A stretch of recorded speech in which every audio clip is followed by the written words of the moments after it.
This episode of Deep Dive Unknown could be our best yet.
Let's unpack this. NASA, we all know the name, right? The missions, the images. Absolutely iconic stuff. But here's something that might just reset your perspective a bit.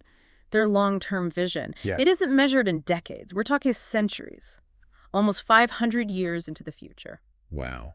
500 years. And the goal is fundamental. It's about changing humanity's whole place in the cosmos. Pretty staggering, isn't it? It really is. What's fascinating, I think, is that level of ambition. It's a huge shift. From just mission to mission. Exactly. To thinking about the really long-term trajectory for us. Yeah. Beyond Earth. Absolutely. So in this deep dive, we're not just skimming. We want to get into NASA's surprisingly detailed roadmap. Yeah, there's a lot there. From moon bases, which are coming up soon, to, well, interstellar colonies way down the line. Almost unimaginable stuff, really. Our aim today is to really understand why this push to become multi-planetary, and what are the massive hurdles. And is it even realistic, that timeline? That's the big question, yeah. We'll try to pull out the key insights for you, those surprising facts that make you go, huh, but, without drowning you in technical jargon. Ready to look at the next 5 centuries? Let's do it. Yeah. And it's important to remember, I think, that even though it sounds like sci-fi, right, this vision is actually rooted in current programs. Right. And, the logical steps in technology. Okay, let's get specific then. Starting near term. Now in the next decade or so, Artemis. Lots of buzz. Definitely. You might think it's just, hey, let's go back to the moon. Nostalgia. Yeah, flags and footprints again. But the core insight from the sources is different. It's about permanent infrastructure. Like, late 2020s, the goal is lunar base camps. Permanent ones, yeah. Not just visits. So why bother? Why go back just to set up camp on the moon? Well, connecting it to the bigger picture, Mm-hmm. these lunar bases are crucial. They're basically proving grounds. Proving grounds for what? For Mars tech, mainly. The move's tough, but it's close, relatively speaking. So you test things like long-term living. Right, like habitats. Habitats, using resources that are already there, like water, ice, operating robots. Yeah. Stuff you absolutely need for Mars. Ah, okay. So it's less about the moon itself and more about practicing for the next big step. Exactly. The aha moment here is these bases aren't just flags and footprints 2.0. They're meant to be like industrial outposts, testing grounds before Mars. Which brings us right to the red planet. The stated goal. Humans on Mars, late 2030s. Still sounds incredibly ambitious when you say it like that. It does, but maybe less so when you see the parallel efforts. And this is where it gets really interesting. Huh. While they're prepping for Mars, NASA's also looking light years away. Same time frame, the 2030s. Seriously? Yeah, sending robotic probes to Tau Ceti. That's a star like our sun, 12 light years off, potential habitable planets there. Wow, so humans to Mars and robots to another star system, basically at the same time. Talk about stretching our reach. That simultaneous approach, it really shows their strategy, doesn't it? It's diversified. How so? Well, you've got crewed missions nearby, doing the hands-on R&D, and then robotic probes as our, scouts. Eyes and ears, way out there. Gathering data on exoplanets, paving the way. Exactly. Paving the way for, maybe, eventually, interstellar travel. And making that Mars trip less Yeah. awful, basically. Our sources talk about some revolutionary propulsion tech. Oh, yeah, this is key. Forget 7 months stuck in a can. They're talking nuclear thermal rocket. Mm-hmm. The potential there is huge. Cutting travel time to Mars down to maybe 45 days? 45 days. It's just a complete game changer. Right. Makes the whole mission seem much more doable, safer, too. Absolutely. It's not just speed, it's risk reduction. Less time exposed to cosmic rays, less psychological stress. It's massive. How do they work, roughly, these nuclear rockets? Well, basically, you use a nuclear reactor to heat up a propellant like hydrogen to insane temperatures. Okay. And that generates way more thrust more efficiently than our current chemical rockets. So yeah, 45 days becomes actually plausible. Okay, zooming ahead now, the 2040s, robots go even deeper. Further out, yeah. Main target, TRAPPIST-1.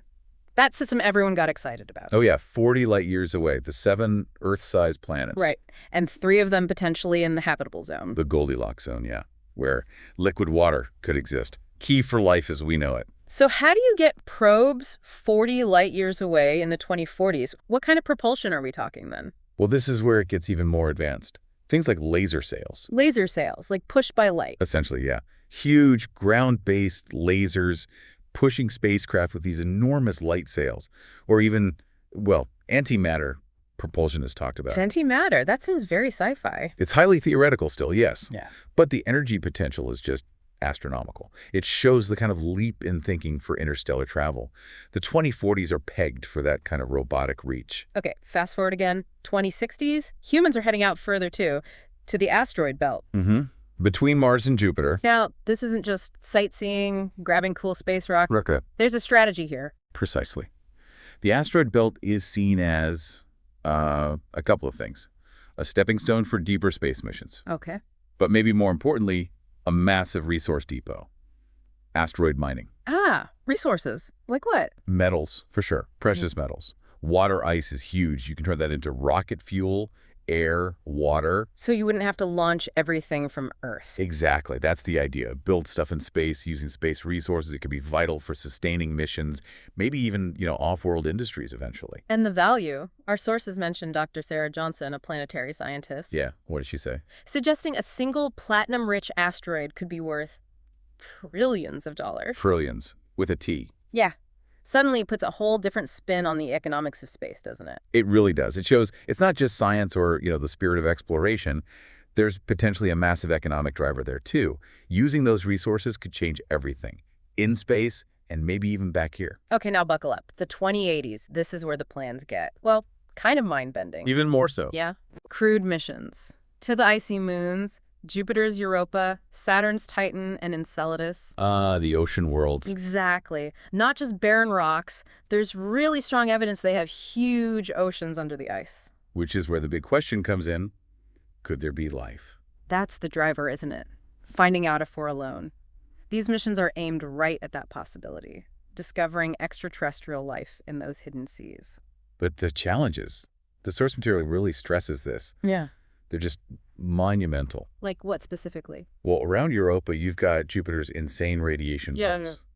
And just the cold. Yeah. It's like minus 300 Fahrenheit out there. Minus 300. How do you even operate? It's hard to wrap your head around the engineering needed, honestly. Seriously. I mean, the sources talk about things like nuclear-powered submarines, exploring Europa's ocean, floating habitats on Titan's methane lakes. Sounds like pure science fiction, doesn't it? It really does. The technological leaps required just to try these missions, it's staggering. It really highlights the kind of ingenuity NASA anticipates needing over the next, 60 years? Breakthroughs in materials, power generation, robotics that can handle those crazy conditions. Okay, so we've laid out this incredible roadmap. Decades, centuries. But why?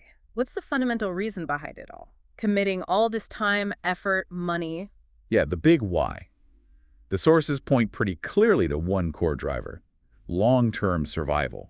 Humanity's survival. Survival. How so? Well, think about the warnings from scientists like Stephen Hawking before he passed. Right. He talked about existential threats. Exactly. Asteroid impacts, nuclear war, pandemics. We've certainly seen the potential for those recently. Even risks from advanced AI. The list is kind of sobering. So the idea is we're too vulnerable all stuck here on Earth? Pretty much. Dr. Neil deGrasse Tyson has that great analogy. Which one? He says humanity's got all the eggs in one basket in a shooting gallery. Oof. Yeah, that paints a picture. It really does. It makes the multi-planetary idea seem less like a luxury and more like, planetary insurance. A very powerful image. Okay, let's look even further out now, into the really distant future stuff. Feels like speculation, but it's part of the plan.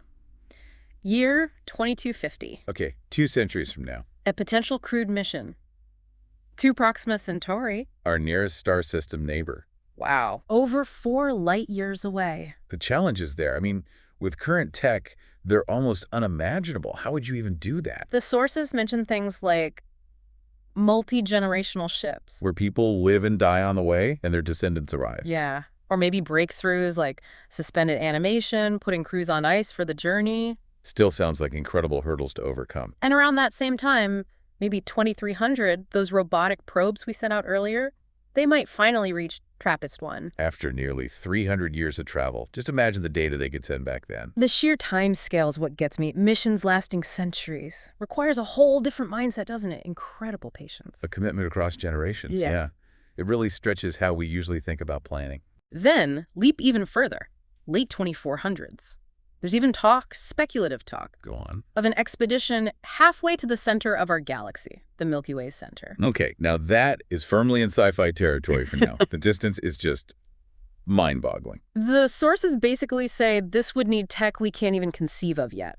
Maybe harnessing dark energy, manipulating space-time. Right, things that are currently way beyond our grasp of physics and engineering. But it's still there, on the horizon of this grand vision. It shows the ultimate aspiration, I guess, to explore everything, even if the Tau is completely unknown right now. So looking back at this whole 500-year plan, a couple of big things really stand out, right? First, just the level of international cooperation needed and sustained investment. Not for years, but for centuries. Absolutely critical. This isn't something one country does alone. It needs unprecedented collaboration. Governments, scientists, private companies, all working together across generations. The money, the politics, keeping that going for centuries. It's staggering to think about. It truly is a massive, sustained commitment. And the other big thing, the sources raise this fundamental question, something for all of us, really, to think about. Which is?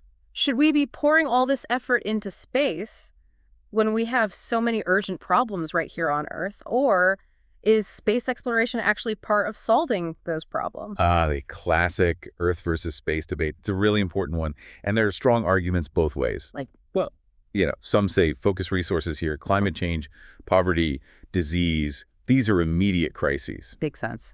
But others argue space gives us long-term benefits.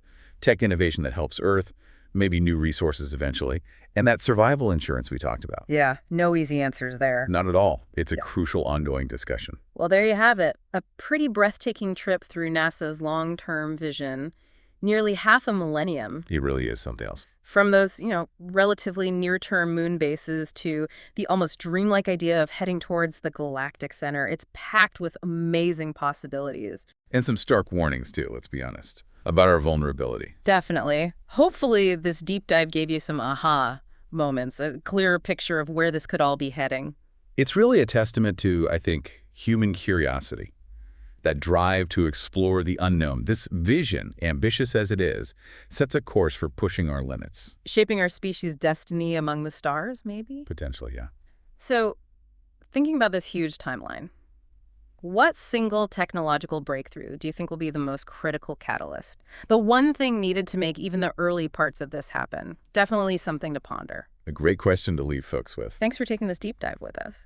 Thanks as always for watching today. And if you like our videos, please don't forget to click on the like button and comment in the comments section. And if you already haven't done so, why not subscribe? It is completely free.